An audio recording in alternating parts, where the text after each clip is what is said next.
I can honestly say in 2025, I listened to more new music, new albums than I have many years prior. Not only albums from artists I know and love that are adding to their catalog, but also just new artists that are completely new to me. An incredible year for new music. I've got top 10 I'm going to show you, and I've got a 10 more records after that wouldn't even fit on my list. So here we go. My top 10 albums from 2025, starting with number 10. This one caught me off guard because I'm not a huge fan, but Private Music from Deftones is an incredible album. After so many years of releasing records, like I said, it kind of caught me off guard. I love White Pony. I love pieces and elements of the catalog. Certainly respect the band, but just not a band that I expected to jump into my top 10 of the year. Standout track, I don't know how you say it, Ecdysis? Oh my God, I don't know how you pronounce it, but check out track 3, Ecdysis. Incredible bass line. Just in general, a great heavy rock record. And it makes me excited that there's a band like Deftones that are still going at it after all these years, sticking to their sound and just putting out really quality, heavy music. Check out Deftones' Private Music, number 10 on my list. Number 9 on the list. Cover the Mirrors. Ben Queller. I struggle to speak about this record because it's such a somber album, such a sad album. If you know the story behind it, look it up. Ben Queller is an incredible artist who's been doing it for many, many years, based in the Austin area now. Tracks like Dollar Store, tracks like Depression, tracks like Optimistic, and the last track for his son, O'Dorian, who passed away. Just a real great piece of art, and I'm just proud of Ben Queller that he was able to put this out as him and his family went through a terrible tragedy. But I was lucky enough to see Ben early in 2025 playing a bunch of these songs live. And again, I'm just proud and happy that he's out there doing what he does best, which is play music. Love this record. It's a great addition to his very, very strong catalog of music. So Ben Queller checking in at number 9 with Cover the Mirrors. I love the reverse art. Number 8, this is a band that was not on my radar until this year. This is Wednesday, and the album is called Bleeds. I absolutely love this record. It is a true throwback to 90s alt indie rock. Tracks like Townies, tracks like Wasp, Standout, Elderberry Wine, one of my favorite songs of the year. This is just a great record. It just shows you these days anything goes, man. This is like a beautiful blend of Sonic Youth and Uncle Tupelo, if you can put those two together. Really creative album, and gives me hope for the future of music when there's bands like this still putting out great records in 2025. That's Wednesday and Bleeds. Next on the list, Tyler Childers. Man, what a great album. This is Snipe Hunter. Standout tracks, Onita, that's an amazing song. Nose to the Grindstone, Bitin' List, just an incredible record. I think this might be his best album ever, which is crazy because you go back to his early catalog, Purgatory and Country Squire, some great songs on those albums, but man, I think he's hitting his stride with this album produced by the great Rick Rubin, Snipe Hunter by Tyler Childers. Badass record. Really love it. Next on the list, another one that's was kind of off my radar. I didn't really get into their first record, and it's kind of outside my wheelhouse. This is Never Enough by Turnstile. I say it's outside my wheelhouse because I don't listen to a lot of hardcore. I don't listen to a lot of stuff that would be in this genre. But man, this album hits great.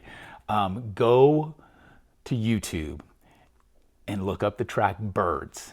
Find some live videos of it, and you will see a crowd going absolutely apeshit. And I love that. I love that bands like this and bands like Wednesday are out there doing it, creating new music. They're young kids compared to me, and man, does that make me happy. This is just an incredible record. The title track, I mentioned Birds.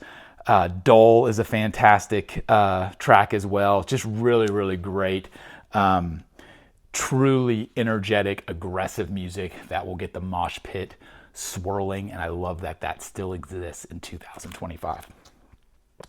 Completely different from Turnstile is the album from Jason Isbell. This is Foxes in the Snow. If you're not aware of what this album is, this was I call it a breakup album. It's really a divorce album.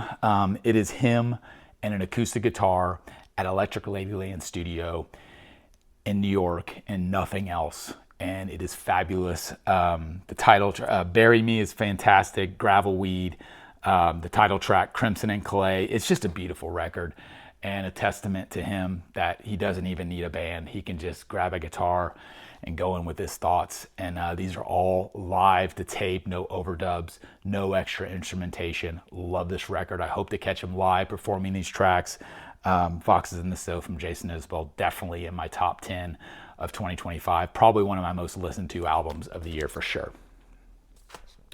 Next up, an artist that was not on my radar at all. This is Planting by the Signs by S.G. Goodman. I absolutely love her and her band. Beautiful record. Satellite is a standout. So is Fire Sign. Maybe my favorite song of the whole year is the last track on this album, and that is Heaven's Song. It is an absolute, just beautiful piece of work. I love her style. I love how authentic she is. And I saw her live at the Kessler Theater in Dallas. It was a great show.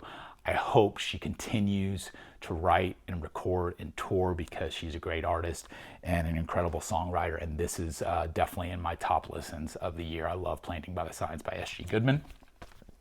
Along those same lines, an artist that just continues to do great work. This is Brandi Carlile, and dare I say, maybe her best record to date, Returning to Myself. It's up there with the best in her catalog. This is a pretty raw record for her, pretty stripped down. Tracks like Human, tracks like probably my favorite, A War with Time, Church and State, beautiful track. Man, just, again, a songwriter in their prime, I think. And it's crazy to think, I don't know how many studio albums Brandi has, but she's got a catalog going on. This is probably her 8th or 9th album, if I had to guess. And to be hitting her stride this late in the game, she's in her mid-40s, and that's really a lot about what this album is about, is her kind of returning to herself, hence the title. And she does a great job on this, and I think this will certainly be looked at, in time as one of her best.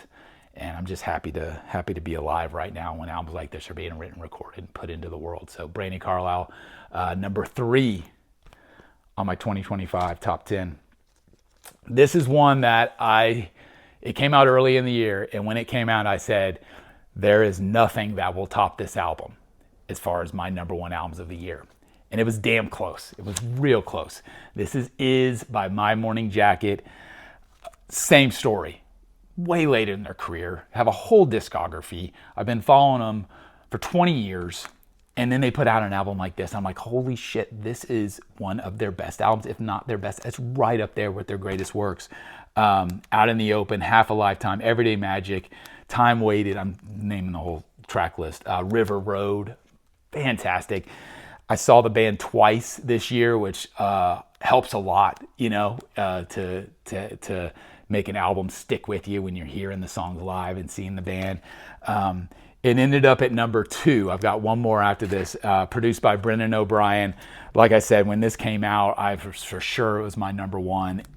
I was damn close, and it could be interchanged. Honestly, any of these, depending on the time of the day and my mood, might be number 1. But My Morning Jacket is, I'm just so happy that the band is doing what they're doing still, and it feels like Jim James is in the best place in his life. And it just excites me that we're going to get so much more music just as good as this in the future. So Is by My Morning Jacket. It's my number 2 album of the year. This one caught me way off guard. When I heard that Jeff Tweedy from Wilco was putting out another solo record, and then I heard that Jeff Tweedy from Wilco was putting out a triple album, 3 LPs, I wasn't very optimistic. I have all of Jeff Tweedy's solo records, and they're good records. There's nothing bad about them, but they're not as good as Wilco records. And then comes along Twilight Override, a 3 LP box set, and it's my album of the year. I can't stop listening to it from front to back, and that means from the beginning of the first LP to the end of the third LP. Another one of my songs of the year is Feel Free. I absolutely love it. I love New Orleans. I love Cry Baby Cry. I could go on and on. It's just such a beautiful piece of work. I saw him with this band that he's touring with, which is his son Spencer on drums and several, and his other son as well, doing backup vocals and keys, and then some other of their friends, family friends. It's amazing to see an artist like Jeff Tweedy, who's this far into his career, touring with musicians, including his kids, that are half his age, and it has brought so much energy to this project and this album and to the live show. And again, just a blessing that he's putting this level of work out into the world this late into his career. I love Jeff Tweedy, I always have, but I never would have thought I would say, yeah, one of his solo records is just as good as, some of the best of Wilco's records. And I really believe that with Twilight Override. A true songwriter in every sense of the word. And you can watch interviews with Jeff, and he talks about how this album exists and why it was a 3 LP is because, when he's going through tough times, he writes songs, and there's a lot of tough times these days. So he wrote a lot of damn songs, and it's very rare for an album that is this, dare I say, bloated in size to not have a bunch of filler. But I listened to every one of these, and I can't find a track on here that I don't love. So Twilight Override, my #1 album of the year. I absolutely love Jeff Tweedy, and so glad that exists. So what didn't make the list? Well, there's a couple of big omissions.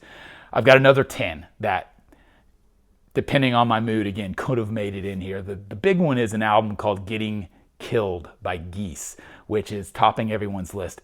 It's a fantastic record. It just didn't really get in above any of these, but that's a cool record. 2 albums put out by probably my favorite new songwriter that I was introduced to this year, and that's Jesse Wells. He put out Middle, and he put out Devil's Den.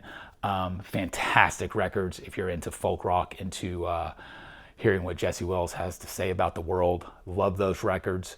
I mentioned Geese. How about Goose? Yes, I love Goose. Everything Must Go was a great record. They put out 2 albums this year. That was the first one they put out earlier in the year, and I love that record. Wet Leg was another one. Moisturizer is a great record. I love that. Deep Sea Diver. I love Billboard Heart. Fantastic record. Will Johnson, Diamond City. Great singer-songwriter record. Snowcaps. Self-titled record from Katie Crutchfield and her sister, Katie from Waxahachie. Love that record. Really cool 90s throwback. They would be amazing touring with like Wednesday or something like that. Lucas Nelson put out a great record called American Romance. I have listened to that a ton. And Superluminal by Flicker Stick. Amazing record by a band you probably haven't heard of unless you're from the Dallas-Fort Worth area, but Flicker Stick is back with a new record. Their first in 20 years. Superluminal is fantastic. So there you go. That's my list. I'm going to run it down again. My top 10. You have Deftones, Ben Queller, Wednesday, Tyler Childers, Turnstile, Jason Isbell, S.G. Goodman, Brandi Carlile, My Morning Jacket, and Jeff Tweedy. And then my backup list was Jesse Wells, Geese, Goose, Deep Sea Diver, Wet Leg, Flicker Stick, Will Johnson, Snowcaps, and Lucas Nelson. Those are 20 amazing albums that came out just in 2025. Let me know what I missed. Let me know what tops your list, because I'd love to check it out. Thanks for watching, and we'll see you again next time.